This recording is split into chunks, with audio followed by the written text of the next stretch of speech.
여기 9절로부터 18절까지의 말씀을 같이 교독했습니다. 이 말씀을 통해서 우리 남은 인생의 삶, 또 다시 오실 주님 앞에 우리의 삶 다시 한번 좀 돌이켜보면서 결단하고 기도하는 이 밤이 되기를 원합니다.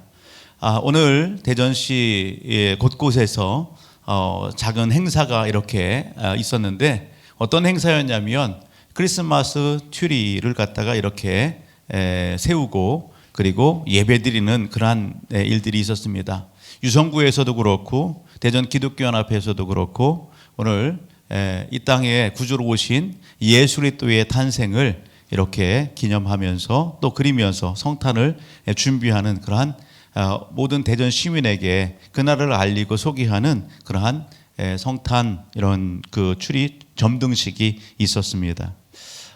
유성구에서는 여기 대훈장 앞에 그곳에 이렇게 성탄 추리가 있고요. 충남대학교 앞에 이렇게 성탄 추리가 있음을 보게 됩니다. 여러분들 추리를 바라보면서 그냥 지나치지 마시고 오늘 이 땅에 구주로 오신 예수 그리스도를 우리가 힘있게 아직 하나님을 알지 못하고 예수를 만나지 못한 그러한 사람들에게 전달하는 그러한 그 12월 한 달이 되기를, 또 우리의 삶의 자리가 되기를 그렇게 기대하고요. 열심히 다하는 우리 모든 가족들이 되기를 축복합니다. 아멘. 여러분, 오늘 본문의 내용은 사도 바울과 관련된 그러한 내용입니다.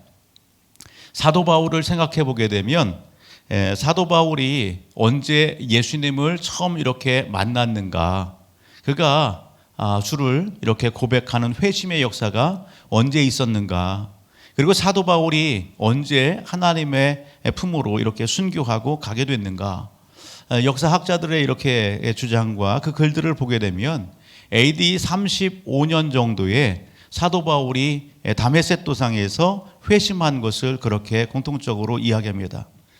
몇 년도요? AD 35년 정도에.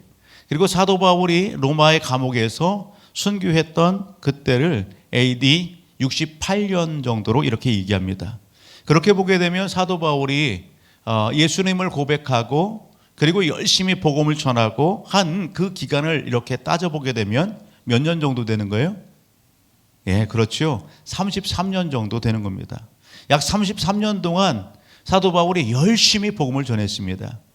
다메섹 도상에서 예수 믿는 성도들과 교회를 핍박하기 위하여 공문서를 그렇게 받아가지고 잡으러 그렇게 추격하고 쫓아가잖아요. 그랬던 사도 바울에게 예수님께서 빛으로 찾아오셔서 그를 만나 주셨습니다.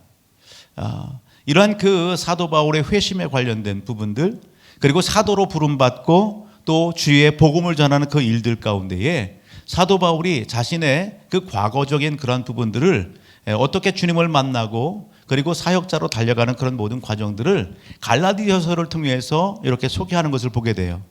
우리가 갈라디아서 1장의 말씀을 한번 가서 보실래요? 갈라디아서 1장 어디로 가서 보시냐면 11절로 가서 보게 되면 그런 말씀들이 소개되는 걸 보게 됩니다. 특별히 갈라디아서는 사도 바울의 편지지요. 사도 바울의 편지입니다. 사도 바울이 갈라디아 지역에 있는 교회와 성도들에게 편지하는 거예요. 근데 갈라디아 그 지역과 교회들에게 있어졌던 문제가 있어요. 그건 뭐냐면 오늘 그들이 예수 그리스도를 만났는데 오늘 그들이 다른 복음에 유혹을 받고 그리고 다른 복음을 쫓아가는 그러한 신앙의 그 모습들을 보여주게 되는 겁니다. 여러분, 다른 복음은 없어요. 오직 예수 그리스도만이 여러분 오늘 우리에게 구원의 역사를 일으켜준단 말이죠. 그런데 오늘 갈라디아 교회와 성도들에게 다른 복음을 제시하는 그러한 그 유대인 세력들이 있어지게 되는 거예요. 그런 그 내용들을 갖다 접하고 오늘 교회의 문제를 해결해주고 그들을 권유해주기 위하여 교훈하기 위하여 갈라디아서가 기록되는 거예요. 여러분, 오늘 이러한 그 배경 가운데 갈라디아서가 기록됐는데 오늘 특별히 우리가 11절로부터 이렇게 보게 되면 이 갈라디아 교회 성도들에게 사도 바울이 다른 복음에 대해서 이렇게 쉽게 마음을 열고 쫓아가는 그들에게 권면하기에 앞서서 뭘 얘기하냐면 11절 우위를 보게 되면 소제목이 이렇게 되어 있어요. 바울이 사도된 내력입니다. 바울이 사도가 된 내력이에요. 하나님의 일을 이렇게 하기 위하여 부름받은 사도 바울, 어떻게 그렇게 부름받고 이 일에 종사하게 됐는지 그걸 구체적으로 소개하죠. 같이 한번 읽어볼까요? 좀 빠르게 같이요. 시작. 형제들아, 내가 너에게 알게 하노니 내가 전한 복음은 사람의 뜻으로 따라 된 것이 아니니라. 이는 내가 사람에게서 받은 것도 아니요 배운 것도 아니요 오직 예수 그리스도의 계시로 말미암은 것이라. 내가 이전에 유대교에 있을 때에 행한 일을 너희가 들었거니와 하나님의 교회를 심히 박해하여 멸하고 내가 내 동족 중 여러 연갑자보다 유대교를 지나치게 믿어 내 조상의 전통에 대하여 더욱 열심히 있었으나 그러나 내 어머니의 태로부터 나를 택정하시고 그의 은혜로 나를 부르신 이가 그의 아들을 이방에 전하기를 위하여 그를 내 속에 나타내시기를 기뻐하셨을 때에 내가 곧 혈육과 의논하지 않고 또 나보다 먼저 사도된 자들을 만나려고 예루살렘으로 가지 아니하고 아라비아로 갔다가 다시 다메섹으로 돌아갔노라. 무슨 얘기예요? 사도 바울이 복음을 전하는 사도가 된 것은 누구의 뜻으로 된 것이다? 사람의 뜻으로 된 것이 아니라고요. 사람이 무언가를 가르쳐 주신 것이 아니라 오직 예수 그리스도, 아멘, 예수 그리스도로 말미암아 된 것이다. 오늘 내게 있어지는 이 복음, 내게 있어지는 모든 것, 예수 그리스도가 오늘 계시로서 알려주시고 그 안에서 오늘 내가 이렇게 변화되어져서 이 복음을 전하고 있다. 그것을 얘기하는 겁니다. 하나님께서 사도로 부르셨을 때에 사도 바울이 누구와 논의하고 상의했대요? 아니요. 혈육과 의논하지 아니하고 먼저 사도된 자들을 만나서 뭔가를 이야기하지 아니하고 어떻게 했다고요? 하나님의 말씀에 따라서 아라비아 지역으로 가서 그곳에서 몇 년 동안 있었어요? 3년. 3년 동안 깊이 하나님과의 교제의 그 자리에 나갔어요. 그리고서 3년 후에 다메섹으로 다시 돌아와서 여기 제자들을 만나고 교제하고 그런 일들이 있었다고요. 그리고 전적으로 성령의 인도하심을 쫓아 이끄심에 순종하고 나아가서 어떻게 했어요? 복음을 전했어요.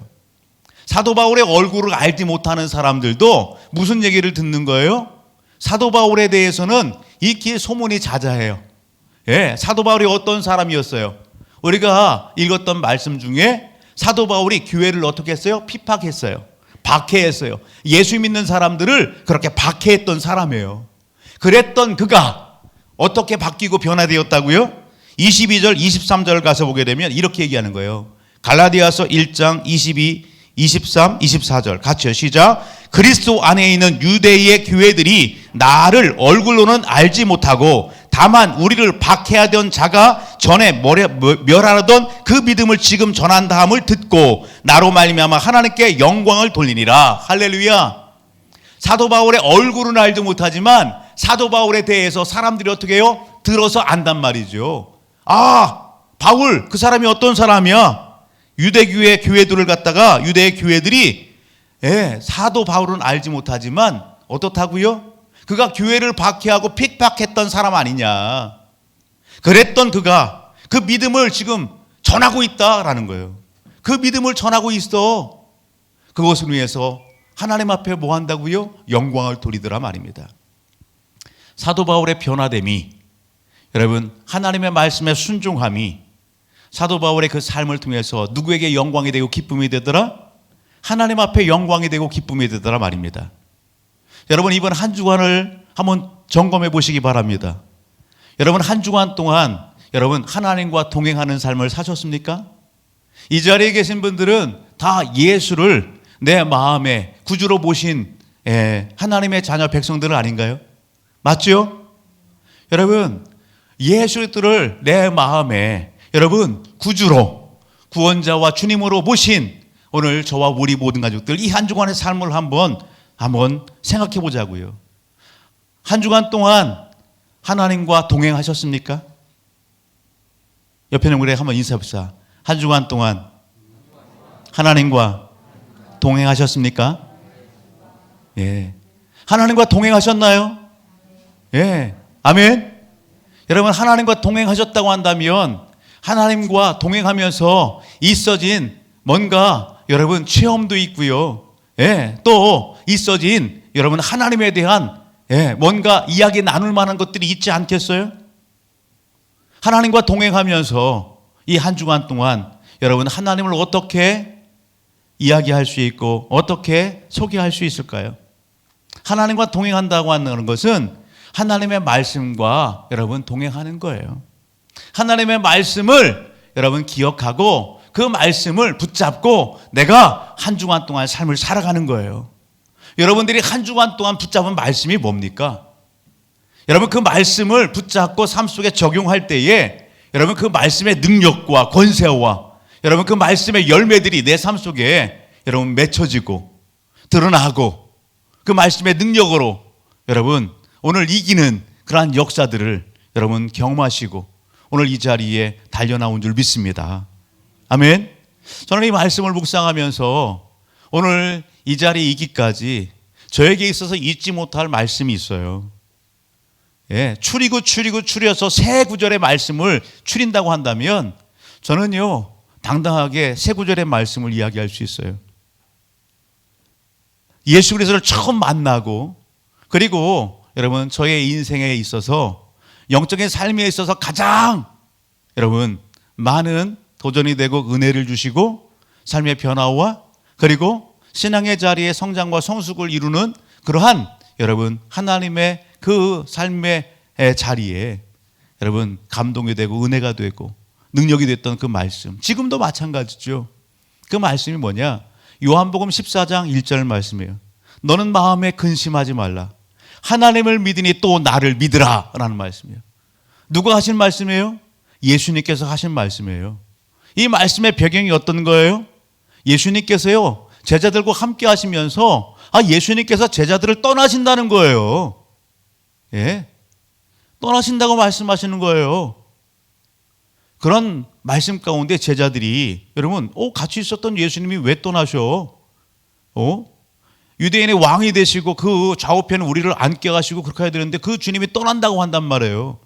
그러니 제자들의 얼굴빛이 어떻게 되겠어요? 그런 제자들을 향하여서 너는 마음에 근심하지 말라. 하나님을 믿으니 또 나를 믿으라. 여러분 그 주님은요 떠나시지만 오늘 우리를 고아와 같이 그냥 두시는 분이 아니란 말이에요. 그 주님이 성령을 보내줄 걸 약속하시고요 다시 오신다고요. 오늘 우리를 데리러. 아멘. 그러한 그 배경과 말씀 가운데에 너는 마음에 근심하지 말라 말씀하는 거예요. 제 인생의 가운데에서요 추운 계절이 있었어요. 추운 시간이 있었어요. 너무도 힘들고 어려운 그런 때가 있었어요. 그때에 주신 말씀이 이 말씀이에요. 너는 마음에 근심하지 마. 하나님을 믿으니 또 나를 믿어. 그 말씀은 저에게 위로가 됐어요. 힘이 됐어요. 저를 살리는 말씀이었어요. 굳건하게 그런 상황과 환경 가운데 지켜주시고 도우신다는 하나님의 말씀이었어요. 그 말씀을 의지하고 일어섰어요. 여러분 또 한 말씀이 있다면 마태복음 6장 33절의 말씀이에요. 먼저 그 나라와 그 의를 구하라. 그리하면 이 모든 것을 너에게 더하시리라 말씀이에요. 여러분 사역을 하면서 배고픔도 있지요. 주의 일을 하면서 넉넉하지 않지요.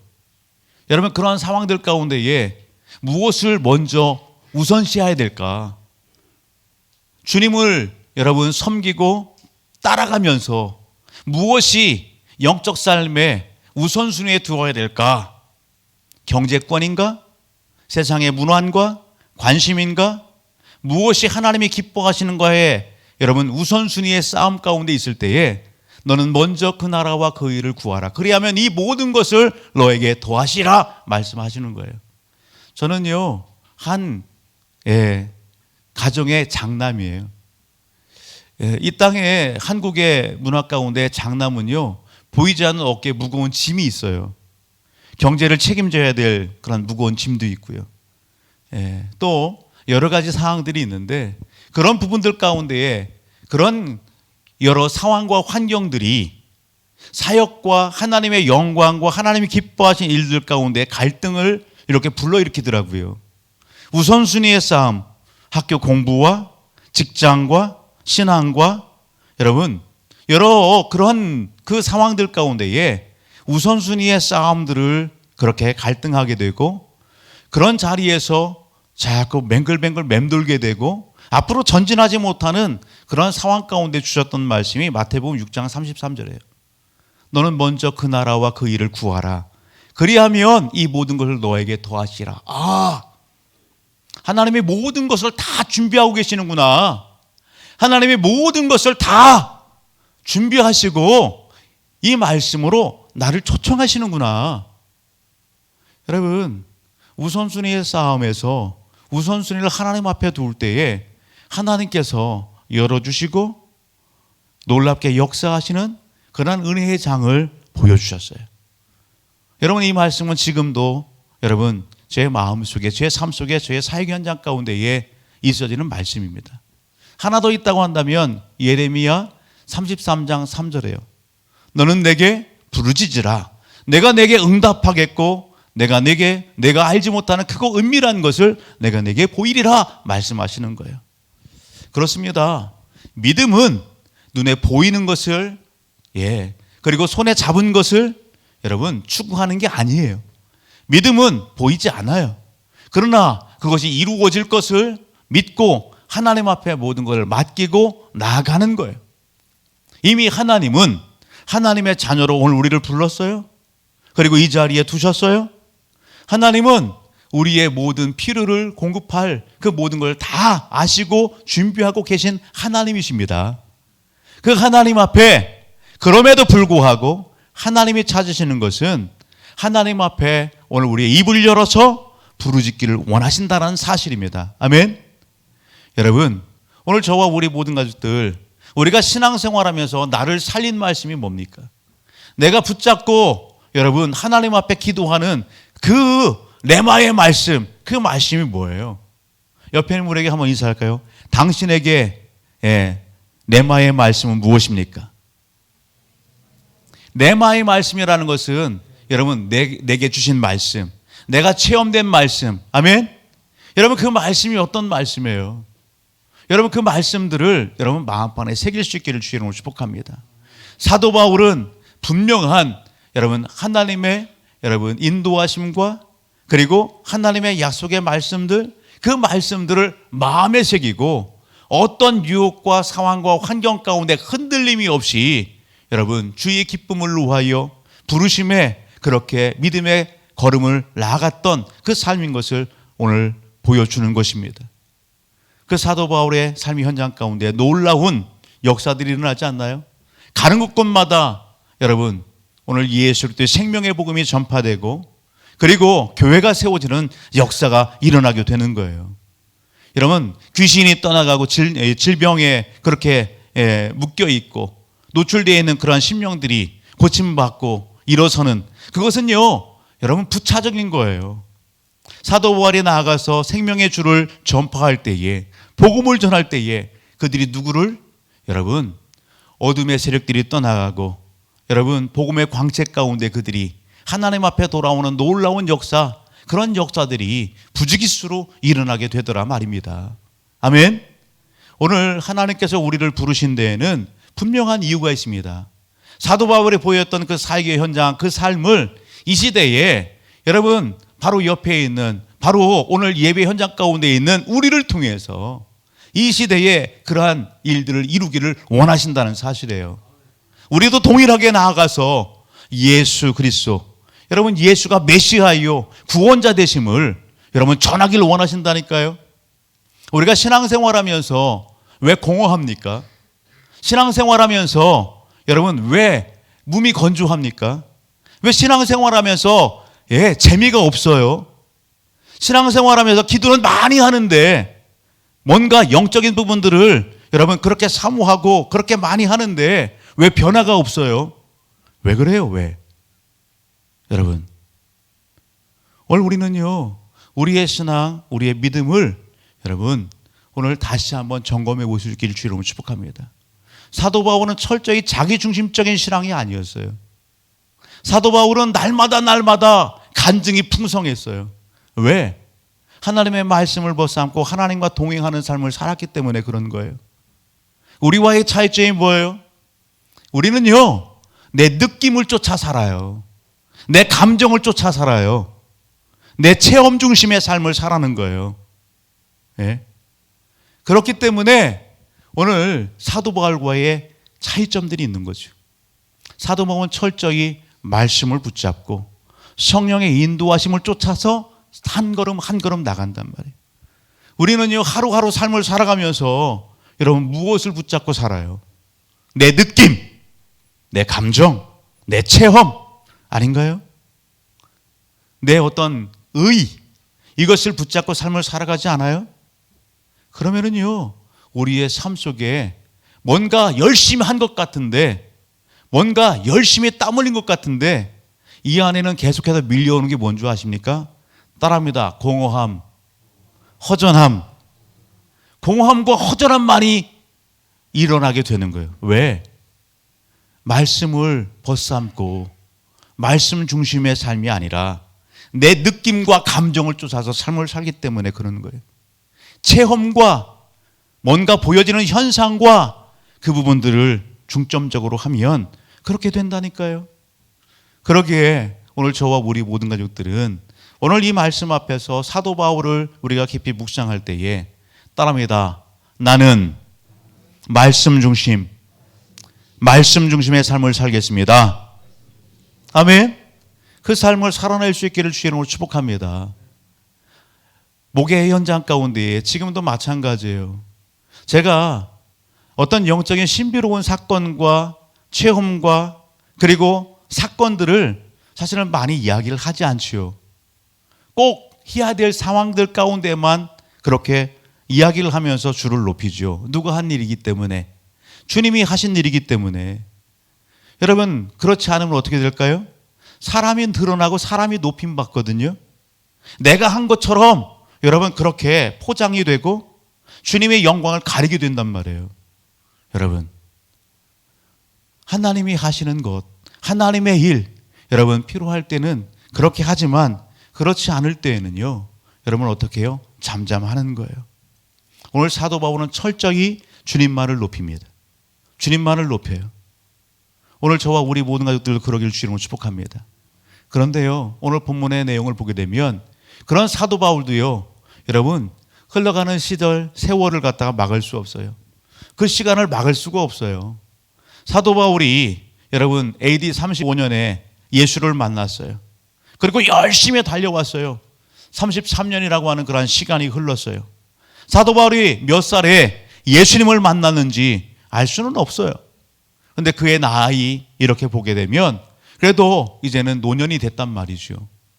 지금 있는 상황은 로마의 감옥에 있는 상황입니다. 그 감옥에 있는 그 상황 속에서 편지하는 겁니다. 누구한테 편지해요? 영적 아들 디모데에게 편지하고 있는 겁니다. 편지를 하면서 뭔가를 부탁하는 내용이 오늘 본문의 내용입니다. 그렇게 보게 되면 오늘 사도 바울이 신약 성경의 13권의 그 서신을 쓰는데 그 13권의 서신들 중에 맨 마지막 서신이 뭐냐? 바로 이 디모데 후서예요. 그렇게 보면 여러분 이 디모데 후서를 쓰고 난 이후에 사도 바울이 어떻게 된다는 거예요? 사도 바울이 여러분 순교하게 되는 거예요. 순교하고 하나님 앞에 부름받게 되는 거예요. 시기적으로는요, 여러분 겨울이 다가오고 있는 그러한 시기예요. 그러기에 오늘 본문의 내용을 보게 되면 4장 9절 위에 소제목이 이래요. 사사로운 부탁. 사사로운 부탁이 소제목이에요. 사도 바울의 소박한 사사로운 부탁을 누구에게 하고 있어요? 영적 아들 디모데에게 하고 있어요. 영적 아들 디모데가 어디에 있어요? 영적 아들 디모데가 따라합니다. 에베소 지역에 목회하고 있어요. 그 지역에 지금 목회하고 있는 디모데에게 사도 바울이 편지를 하면서 오늘 부탁합니다. 무슨 부탁을 합니까? 여러분 여기 보게 되면 9절 이렇게 해요. 너는 어서 속히 내게로 오라. 너는 어서 속히 내게로 오라. 따라합니다. 너는 어서 속히 내게로 오라. 사도 바울이 디모데에게 이야기하는 너는 어서 속히 내게로 오라. 그러면서 여러분 이야기하는 게 뭐예요? 데마는 세상을 사랑하여 나를 버리고 데살로니가로 갔고 그레스께는 갈라디아로 디도는 달마디아로 갔고 누가만 나와 함께 있느니라. 한편에서는 인간적인 외로움도 있지 않겠어요? 그런 그리고 영적 아들 디모데 보고 싶은 마음도 있겠죠. 예? 그리고 뭔가 또 영적 아들 디모데에게 여러분 뭔가 남겨주고 싶고 그리고 뭔가를 갖다가 부탁하고 싶은 그런 마음이 왜 없겠어요? 그러니 디모데야, 속히 내게로 와라. 그렇게 이야기하는 거예요. 올 때에 부탁하는데 뭘 갖고 와라? 좀 더 뒤로 가서 보게 되면 여러분 11절 가서 보게 되면 네가 올 때에 누구를? 마가를 데리고 와라. 그렇게 얘기합니다. 그리고 좀 더 뒤로 가서 보게 되면 여러분 13절 보게 되면 네가 올 때에 내가 들어와 가보의 집에 둔 겉옷을 가지고 오고 또 책은 특별히 가죽 종이에 쓴 것을 가져오라. 그렇게 얘기하는 거예요. 디모데 너 올 때에 누구를 데려와라? 마가를 데려와라. 그리고 또 무엇을 갖고 와라? 겉옷을 갖고 오고 그리고 여기 특별히 가죽 종이에 쓴 것을 가져와라. 그렇게 부탁을 하고 있는 거예요. 사랑하는 가족 여러분, 오늘 이 내용은 그냥 사사로운 사도 바울이 디모데에게 하는 부탁이에요. 그리고 또 여기 좀 더 가서 보게 되면 14절 그렇게 얘기해요. 구리 세공업자 알렉산더가 내게 해를 많이 입혔음에 주께서 그 행한 대로 그에게 갚으시리니 너도 그를 주의하라. 그가 우리 말을 심히 대적하였느니라. 사도 바울의 사역 현장 가운데에 여러분 좋은 일만 있었을까요? 그렇지 않지요. 우리가 너무도 잘 아는 것처럼 사도 바울이 예수님을 전하는 그 현장 가운데에 이루 말할 수 없는 핍박이 있었고 환난이 있었고 그리고요 아픔이 있었어요. 돌팔매로다가 그렇게 돌에 맞는 일도 있고 태장을 맞고 침뱉음도 당하고 살인의 위협도 있었고 여러분 그러한 산과 이런 그 길을 갈 때 산적들을 만나기도 하고 태풍에 여러분 침몰할 그러한 위기 상황 가운데 처할 때도 있었고 모진 고초와 어려움들이 참 많이 있었습니다. 그런데요 그 무엇보다도 여기 보게 되면 사역 현장 가운데에 누가 대적하는 사람들도 있었다고요. 그 사람이 누구냐? 여기 여러 사람들 중에 알렉산더라고 하는 사람, 그 사람이 사도 바울의 사역 현장 가운데에 그렇게 여러분 힘들게 한 그러한 인물로 소개되고 있는 거예요.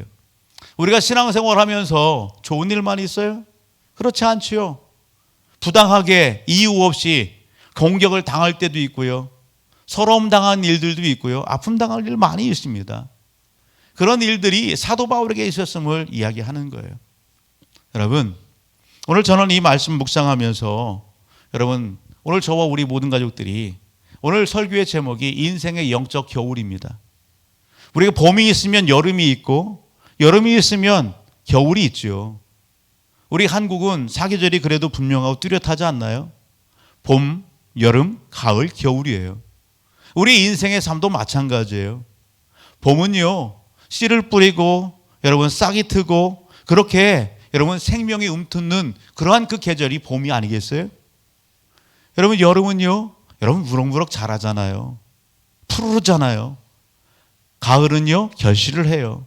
겨울은요 춥고 낙엽이 떨어지고 열매도 다 수확하는 수확하고 주인 그러한 그 계절을 이야기하죠.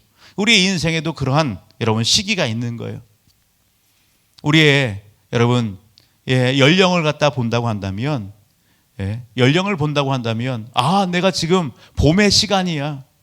내가 지금 여름의 시간을 달려가고 있네. 내가 지금 내 연령으로 하면 지금은 가을인 것 같다. 이제는 내가 겨울철을 달려가고 있구나. 우리가 우리의 인생도 점검해 볼 수 있는 거예요. 영적인 삶에 있어서는요 여러분 예수님께서 초림 여러분 마국간으로 오셨을 때 그때는요 초림 예수 구원주로 오셨잖아요. 안 그래요? 지금은 어떻습니까? 지금은 다시 오실 그 주님을 오늘 우리는 고대하는 여러분 겨울의 시기 가운데 있는 거예요. 그렇다라고 한다면 우리 모든 가족들은요 계절의 변화를 보면서 우리의 일상의 여러 상황과 환경들을 보면서 우리는요 무엇을 알아야 돼요? 영적인 시각을 가지고 주님이 다시 오심 때도 우리는 여러분 느끼고 그리고 그것을 대비하는 준비된 삶 살아갈 수 있어야 된다라는 사실입니다. 사도 바울은요 이제 곧 있을 겨울을 대비하기 위하여 영적 아들 디모데에게 야 디모데야 좀 와 나를 좀 만나다오. 올 때에 두툼한 겉옷 좀 가져와라. 그렇게 부탁하는 이유가 뭡니까? 여러분 로마의 차릿한 감옥에서 겨울을 날려고 하면 너무 힘겹잖아요. 그러니 올 때에 내가 두고 온 그 두꺼운 외투 그것 좀 가져와. 여러분 부탁하는 거예요. 오늘 크리스마스 트리 점등식을 가는데 너무 쌀쌀하더라고요. 그냥 이렇게 입고 가서는 잘못하면 감기 걸리겠더라고요. 예. 아내가 두툼한 옷을 꺼내줬어요. 그 옷을 입고서 가니까 너무 따뜻하더라고요. 여러분 훤히 눈에 보이는데 여러분 그렇게 준비하고 대비하고 가는 게 맞지 않겠어요? 우리 영적인 삶도 마찬가지예요. 오늘 이 말씀을 우리 삶 속에 한번 적용해 보십시다. 우리가 지금 현재 삶 속에서 다시 오실 주님, 여러분 영적인 겨울이 오늘 우리의 인생의 삶 속에도 있어지게 되는데 우리는 하나님 앞에 어떤 삶을 사는 것이 지혜로운 삶인가라는 것입니다. 여러분 이 말씀을 우리의 삶 속에 적용해 본다고 한다면 여러분 하나님 앞에 좀 멀리 떨어져 있는, 하나님을 느끼지 못하는, 하나님과 동행하지 못하는 그런 삶의 자리에 있는 오늘 우리들이라고 한다면 하나님은 오늘 우리에게 초청하십니다. 사도 바울이 영적 아들 디모데에게 디모데야 속히 내게로 오라 그렇게 말씀하시는 것처럼 주님이 오늘 우리를 향해서 오늘 우리를 초청하는 것 같지 않습니까? 얘야 너 지금 뭐 하고 있니? 너 왜 이렇게 멀리 떨어져 있니? 좀 가까이 올 수 없니? 여러분 주님이 손을 내밀고 오늘 우리를 부르시는 것 같지 않습니까? 얘야 오늘 가까이 오렴. 우리 같이 만나자. 예? 여러분 같은 식탁에서 주님과 교제하고 대화 나누는, 여러분 그것을 주님이 기뻐하지 않겠어요? 몸은 이 자리에 와 있지만 마음이 너무 멀리 있어요. 여러분 만났던 그 주님이 너무 멀리 느껴져요. 주셨던 그 말씀이 여러분 너무 오래된 말씀이에요.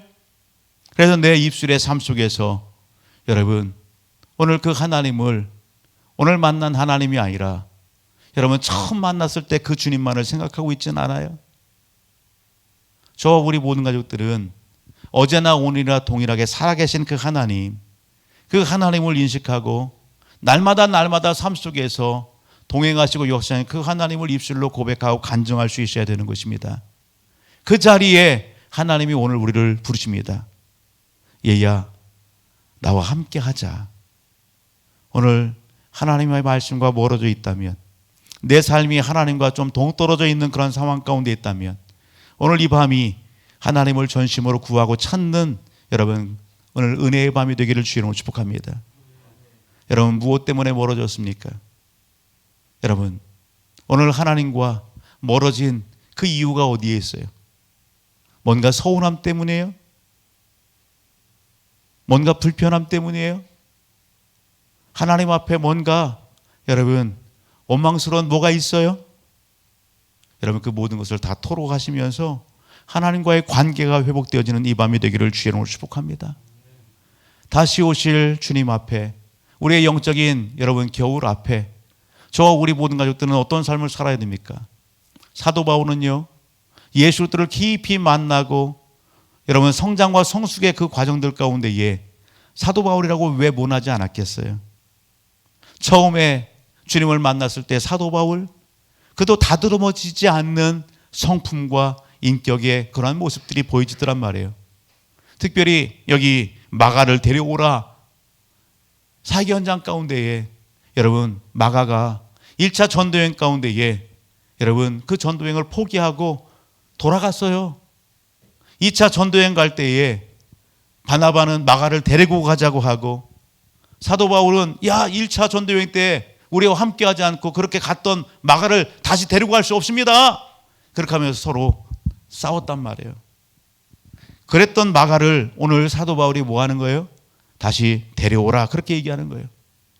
오늘 골로새서의 말씀을 가서 보게 되면 이 마가가 여러분 온전히 하나님 앞에 헌신되고 사도 바울의 관계가 회복된 그런 장들도 보여줘요. 오늘 여기 보게 되면 마가에 대해서 사도 바울이 뭐라고 얘기하고 있어요? 11절 중반절을 보세요. 마가를 데리고 오라. 그가 나의 일에 어떡하다? 유익하니라. 마가가 어떡하대요? 마가가 유익하대요. 옆에 있는 분에게 인사합시다. 주의 일에 유익한 사람이 됩시다. 주의 일에 유익한 사람이 됩시다. 예. 지금 당장만 보지 마세요. 우리 믿음의 성도들은요, 여러분, 기다려주고, 그리고 오래 인내해주고, 참아줄 필요성들이 있는 거예요. 마가, 그가 완전합니까? 온전해요? 아니요. 사도 바울 그가 완전하고 온전해요? 그렇지 않아요. 그런데 그렇게 훌륭한 사역들을 감당하고 이룰 수 있었던 비결은 오래 참아주시고 기다려주시는 주님이 함께 하시기 때문에 그런 거예요. 우리는요, 내 성미에 맞지 않으면, 내 기준에 맞지 않으면 가지치기 하시게 다 끊어내고 관계를 갖다 끊어버리고 그런 성향들이 오늘 우리 안에 있음을 보게 돼요. 사도 바울은 여러분 오랜 사역의 경험 가운데에 이제 무엇을 알아요? 여러분 주님의 마음도 알고, 주님의 뜻함도 알고, 여러분 그 마가와의 관계도 회복되어지고, 그리고요 그 마가가 주의 일에 유익하고 사도 바울 자신의 삶의 사역에도 유익한 것을 고백해내고 있는 것입니다. 우리가 한 공동체로 달려가면서, 여러분 오늘 한 직장 안의 동료를 바라보면서 저와 우리 모든 가족들은요, 내 성향과 내 기질과 성품 때문에 또 누군가의 여러분 오래 참아주고 기다려주기를 원하는 주님의 마음을 잃어버리고 사람을 잃고 있지는 않은지 우리 자신들을 살펴볼 수 있어야 된다는 사실입니다. 우리 믿음의 가족들은 여러분 조금 더디더라도, 내가 좀 아프더라도 주님의 마음과 시선을 가지고 참아주고 인내하고 기다려주면서 여러분 덕담을 주고 격려하고 칭찬할 수 있는 그러한 성숙된 믿음의 성도가 되기를 주의 이름으로 축복합니다. 여러분 이 밤에 기도할 때에 내 입술로 인해서 누군가 마음 상하고 아파하는 뭔가 오해를 불러일으키는 그러한 말을 한 그러한 사례가 있어요? 그런 일들 가운데 내가 혹 그랬어요? 그랬다고 한다면, 그런 부분들을 성령께서 깨닫게 하신다고 한다면, 저를 비롯해서 오늘 예배 현장 가운데 함께한 우리 모든 가족들은 하나님 앞에 회개하고 결단하기를 주의 이름으로 축복합니다. 말에 온전한 자가 온전한 자고요, 성령 하나님 앞에 저와 우리 모든 가족들이 여러분 참지 못했던 것, 여러분 인내하지 못했던 것, 내 그냥 성깔로, 기질로, 성향으로 여러분 그냥 뭔가를 갖다 내뱉고 그렇게 했던 부분들이 있다고 한다면, 오늘 저와 우리 모든 가족들은 주님의 마음과 그 성품으로 온전히 그렇게 만들어지고 또 그렇게 성숙될 수 있도록 하나님 은혜를 주옵소서 기도하는 이 밤이 되기를 주님을 축복합니다. 하나 더 있다고 한다면, 사도 바울은 오늘 영적 아들 디모데에게 무엇을 얘기합니까? 여러분 오늘 사역 현장이나 삶의 현장 가운데에 14절 보게 되면 구리 세공업자 알렉산더, 그 알렉산더를 어떻게 하라고요? 주의하라, 그렇게 얘기합니다. 우리가 영적 삶을 살아가면서 신앙생활을 하면서 우리는요 말씀을 붙잡고 말씀 중심의 삶을 살아야 될 분명한 이유는 따라합니다. 내가 속지 않기 위하여, 넘어지지 않기 위하여, 지혜가 필요하고 분별력이 필요하기 때문에 그런 거예요. 그렇지 않으면 우리는 언제든지 넘어질 수 있고 속임을 당할 수 있어요. 에베소서 말씀으로 잠깐 한번 가서 볼까요? 에베소서 4장 14절을 보세요. 에베소서 4장 14절 같이 한번 읽어볼까요? 같이요, 시작. 이는 우리가 이제부터 어린아이가 되지 아니하여 사람의 속임수와 간사한 유혹에 빠져 온갖 기온의 풍조에 밀려 요동하지 않게 하려 함이라. 오직 사랑 안에서 참된 것을 하여 범사에 그에게까지 자랄지라. 그는 머리니 곧 그리스도라. 아멘. 구원받은 믿음의 성도가 신앙이 자라고 성장하고 성숙해야 될 분명한 이유에 대해서 말씀하고 있는 거예요. 몸만 성장하고 성숙하는 것이 대세가 아니라고요. 대수가 아니라고요. 우리가 하나님의 은혜 가운데 구원받았어요? 하나님의 자녀가 됐어요? 구원받은 그 자리에서 머물러요? 믿음의 초보에 있어요? 단단한 주의 말씀을 먹지 못하고 어린아이와 같이 분유만 먹고 이유식만 하는 그런 자리에 있어요? 그래서는 주의 일도 감당할 수 없는 것이고 하나님의 놀라운 일들도 이루어갈 수 없는 것이고 영적인 여러분 승리의 삶을 살아가기가 힘든 거예요. 오늘 구원받은 믿음의 성도들에게 여러분 오늘 사도 바울은 무엇을 강조합니까? 믿음의 성장과 성숙함을 강조하는 거예요. 그렇게 할 때에 어린아이처럼 되지 않아서 속임수가 있을 때에 속지 않고 간사한 유혹이 그렇게 올 때에 거기에 빠지지 않고 넘어지지 않고 세상에 여러 유행과 풍조가 그렇게 밀려올 때에 요동하지 않고 굳건할 수 있고 하나님 앞에 기쁨이 되고 영광이 될 수 있는 그러한 삶을 살아낼 수 있기 때문에 그래요. 믿음의 성장이 있고 성숙이 있을 때 보는 눈이 영적인 감각이 여러분 때마다 그렇게 여러분 일어나서 하나님의 영광과 기쁨을 이루게 된다라는 사실입니다. 여러분 이렇게 권면하는 사도 바울 여러분 그가 오늘 디모데에게 그리고 오늘 이 시대에 저와 우리 모든 가족들에게 강조하면서 여러분 우리에게 도전하는 말씀이 있어요. 디모데후서 4장 우리가 같이 한번 찾아봅니다. 17절 그리고 18절 말씀입니다. 두 절 말씀을 크게 같이 한번 읽어봅니다. 같이요. 시작. 주께서 내 곁에 서서 나에게 힘을 주심은 나로 말미암아 선포된 말씀이 온전히 전파되어 모든 이방인이 듣게 하려 하심이니 내가 사자의 입에서 건짐을 받았느니라. 주께서 나를 모든 악한 일에서 건져내시고 또 그의 천국에 들어가도록 구원하시리니 그에게 영광이 세계 무궁토록 있을지어다. 아멘. 사도 바울의 믿음의 고백과 확신이 보여집니까? 사도 바울의 믿음의 고백과 확신이 뭡니까? 주께서 누구 곁에 서 계시다고요? 주께서 내 곁에 서 계시다고요. 할렐루야. 주님이 보이십니까? 여러분 눈에 주님이 보이지 않아요. 그러나 사도 바울은 눈에 보이지 않는 그 주님이 지금 내 곁에서 서서 나에게 힘을 주시고 나를 보호하시고 나와 함께 싸워주시고 나로 승리케 하신다라고 하는 그 믿음의 여러분 고백과 확신이 있음을 오늘 우리에게 전하고 있음을 보게 됩니다. 여러분이 하나님의 자녀예요. 하나님의 백성이에요. 하나님께서 돕는 천사를 보내서 여러분 오늘 우리를 보호하시고 도와주세요. 그 주님이 우리와 함께 하신다는 사실을 놓치지 않기를 주님을 축복합니다. 오늘 그 주님을 인식하며 삶을 살아가는 거예요. 그 주님이 우리로 하여금 어떻게 해요? 모든 악한 일에서 건져내시고 할렐루야. 그 주님을 의지할 때에 그 주님을 신뢰하고 그 주님을 찾을 때에 여러분 오늘 우리를 악에서 지켜주시고 보호해 주시고 승리하게 하시고 아멘. 여러분 영광스러운 그 자리에 오늘 우리를 높여 세워 주십니다. 여러분 이 밤에 하나님께서 오늘 우리를 예배 현장 가운데 부르신 이유는 우리로 하여금 이 주님 앞에 우리의 삶을 온전히 고백하며 그 주님으로 충만케 되기를 원하심입니다. 우리를 통해서 하나님의 뜻이 또 하나님의 나라가 이루어지기를 원하시기 때문입니다.